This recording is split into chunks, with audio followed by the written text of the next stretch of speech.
ओम शांति। आज सुनते हैं 2003 की मुरलियों से निकला हुआ मक्खन। 2003 की मुरलियों से लगभग 11 पॉइंट का मक्खन निकाला है। मक्खन जो अति शक्तिशाली बना दे, एक एक पॉइंट जो उड़ाकर ऊपर ले जाए और हमें सचमुच खुद को भी पॉइंट रूप बना दे और बाबा से भी पॉइंट से सही कनेक्शन जुड़वा दे। तो आओ सुनते हैं 2003 की मुरलियों का मक्खन। कर्म योगी की स्टेज में जो अमृत वेले का नशा है उसमें अंतर पड़ जाता है। कारण क्या है? कर्म करते सोल कॉन्शियस और कर्म कॉन्शियस दोनों रहता है। इसकी विधि है, कर्म करते मैं आत्मा, कौन सी आत्मा? वह तो जानते ही हो, जो भिन्न भिन्न आत्मा के समान मिले हुए हैं, ऐसी आत्मा करावन हार होकर इन कर्मेंद्रियों द्वारा कर्म कराने वाली हूं। यह कर्मेंद्रियां कर्मचारी हैं, लेकिन कर्मचारियों से कर्म कराने वाली मैं करावन हार हूं, न्यारी हूं। इसका अभ्यास बाबा कहते खूब करना है। हाँ, कि मैं न्यारी हूं, ये कर्मचारी हैं, मैं करावनहार कौन हूं? महान आत्मा करावनहार बनकर इन कर्मेंद्रियों से करा रही हूं। तो कर्मेंद्रियां अलग हो जाएंगी और हम अलग हो जाएंगे करावनहार। तो कितना अच्छा बाबा ने तरीका बताया कि विधेयी अवस्था बनाने का। तब बाबा ने कहा कर्म कॉन्शियस जब हो जाते हैं ना, तो उसमें सोल कॉन्शियस जो है मिस कर जाते हैं, अंतर हो जाता है। और उसका तरीका बता दिया। हर वक्त कोई टाइटल याद रखो और मैं कर्मेंद्रियों से यह कर्म करा रही हूं। फिर बाबा ने कहा कि बच्चे, नंबर 2 पॉइंट, योग ज्वाला रूप बन जाएगा तो फिर क्या होगा? योग ज्वाला रूप बन जाएगा तो ज्वाला के पीछे आत्माएं स्वतः ही आ जाएंगी, क्योंकि ज्वाला मिलने से उनको रास्ता दिखाई देगा। अभी योग तो लगा रहे हैं, लेकिन योग ज्वाला रूप होना है ना। सेवा का उमंग उत्साह अच्छा बढ़ रहा है, लेकिन योग में ज्वाला रूप अभी अंडरलाइन करनी है। आपकी दृष्टि में ऐसी झलक आ जाए जो दृष्टि से कोई ना कोई अनुभूति का अनुभव करें, इसको कहेंगे योग ज्वाला रूप बन जाना। बाबा ने कहा फिर तो आत्माएं खिंची खिंची अपना आप ही आएंगे, उनको कोई खींचना नहीं पड़ेगा। नेक्स्ट, ब्राह्मण आत्माएं वर्तमान वायुमंडल को देख विदेश में डरते हैं। डरते तो नहीं है, कल क्या होगा, कल क्या होगा, यह तो नहीं सोचते हैं। कल अच्छा होगा, अच्छा है और अच्छा ही होना है। जितना दुनिया में हलचल होगी उतनी ही आप ब्राह्मणों की स्टेज अचल होगी। ऐसे है। हाँ, तो बाबा ने कहा आप ब्राह्मणों के ऊपर परमात्म छत्र छाया है।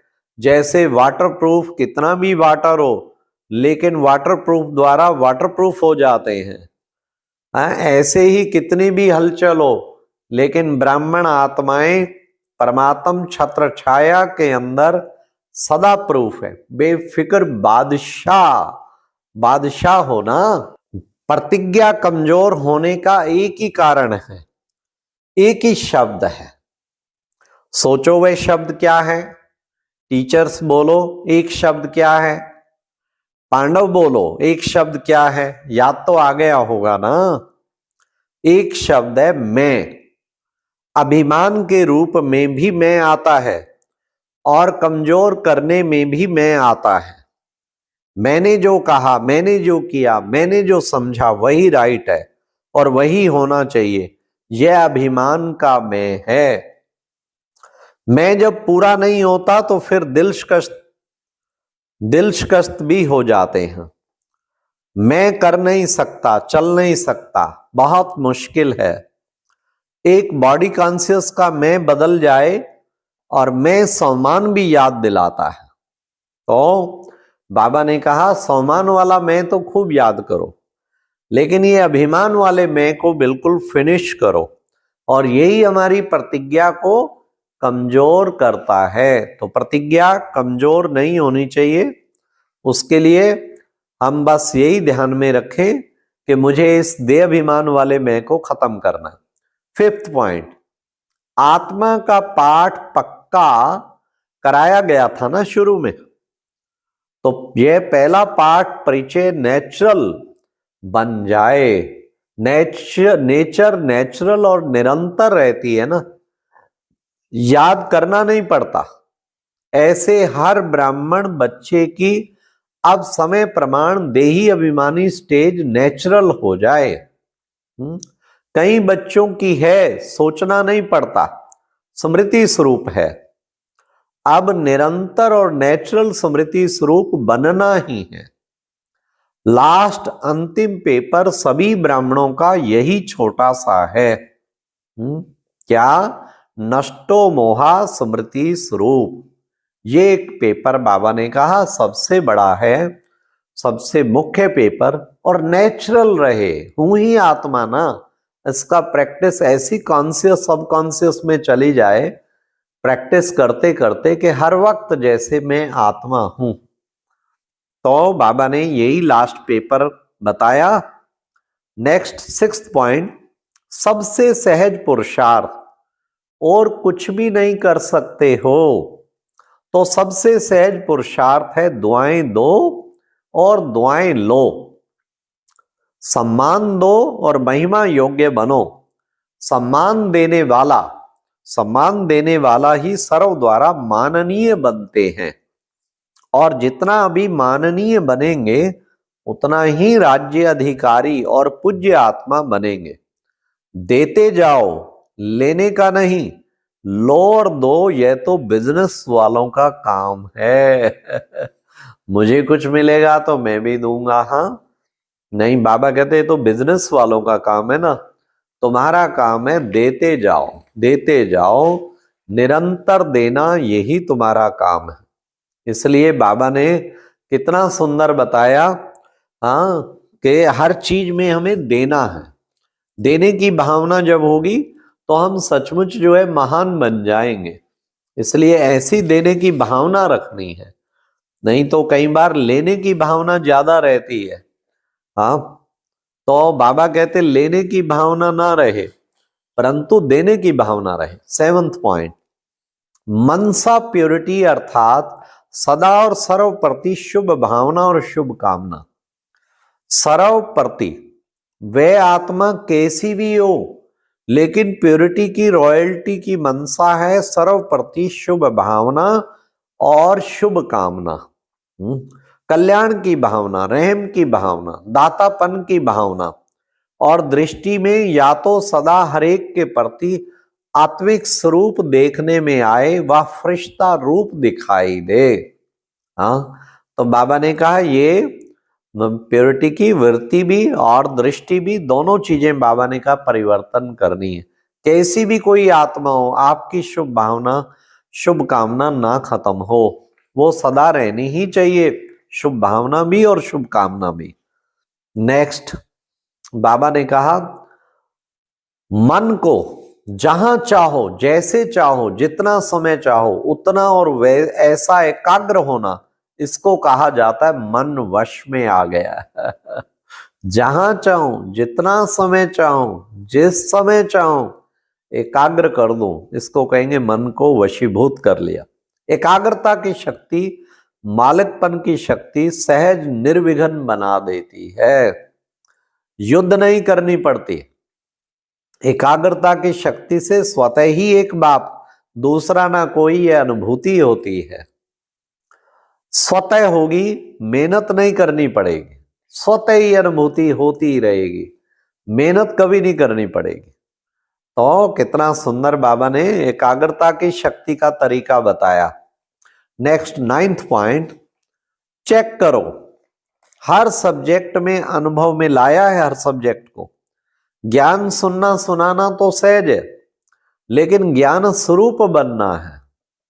ज्ञान को स्वरूप में लाया तो स्वतः ही हर कर्म नॉलेजफुल अर्थात नॉलेज की लाइट माइट वाला होगा।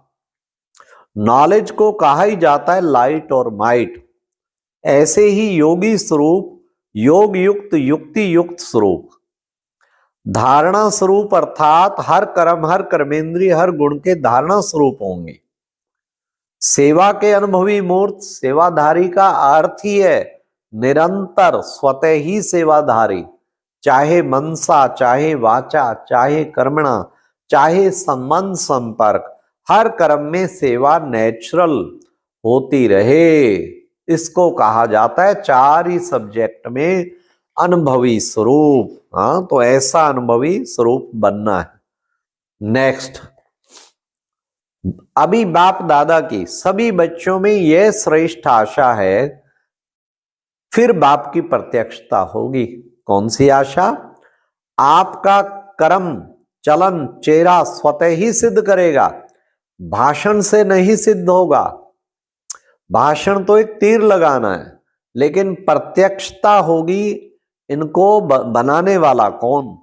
खुद ढूंढेंगे, खुद पूछेंगे आपको बनाने वाला कौन। रचता और रचना, रचना रचता को प्रत्यक्ष करती है।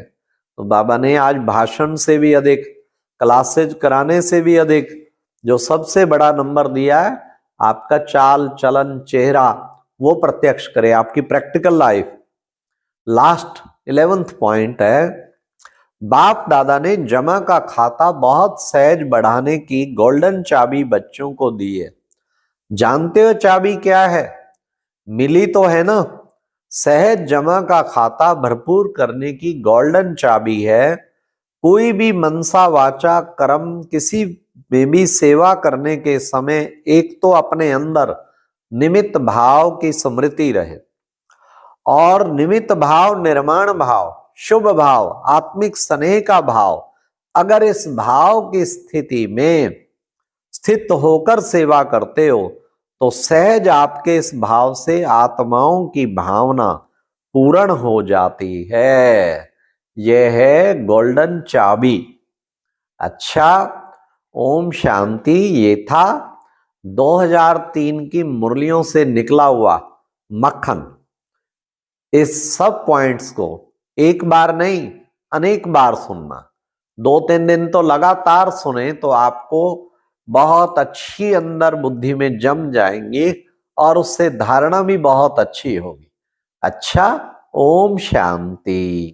और अभी एक बहुत अच्छी वीडियो देखने के लिए ऊपर दिए गए बॉक्स पर क्लिक करें।